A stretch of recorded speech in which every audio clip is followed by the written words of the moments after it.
Masakit na leeg at likod, ilang po yan lamang sa mga posibleng epekto ng maling postura. Ayon pa sa ilang pag-aaral, ang nakikitang sanhi nito, matagal na paggamit ng mga cellphone at iba pang mga gadget. Na-report si Maki Pulido.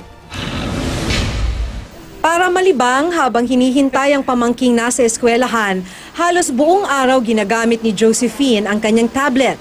Dito siya nanonood ng pelikula o kaya ay nagsusocial media. Masakit yung batok, tapos parang may mga back pain ka na rin, nangangalay, minsan parang karugtong ng sa back pain yung sa batok, kakayuko. Sa ulat ng Reuters, napansin ng spine surgeons na dumarami ang mga pasyenteng may neck at upper back pain na maaaring may kinalaman sa maling postura dahil sa mahabang oras na paggamit ng cellphone o gadgets. Ayon ito sa pag-aaral ng Cedars-Sinai Medical Center sa Los Angeles, California.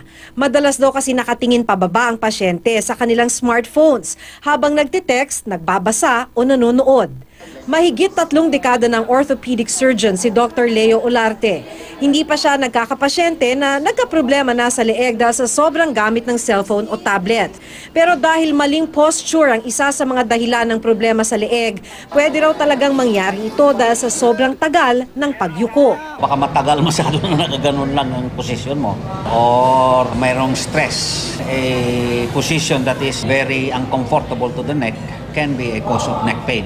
Ipinapahinga naman daw ni Josephine ang leeg niya kung nangangalay na. Kasi yan lang naman din nga talaga yung libangan namin dito. So, magre-rest lang po sandali. Tapos balik na naman. Rest and apply cold and hot compress. Take a pain reliever. Slight massage can help also. Pero sabi ni Dr. Olarte, maraming ibang dahilan ng masakit na leeg tulad ng osteoarthritis. Kaya kung hindi matanggal ang sakit, dapat ikonsulta na sa doktor. Maki Pulido, GMA News.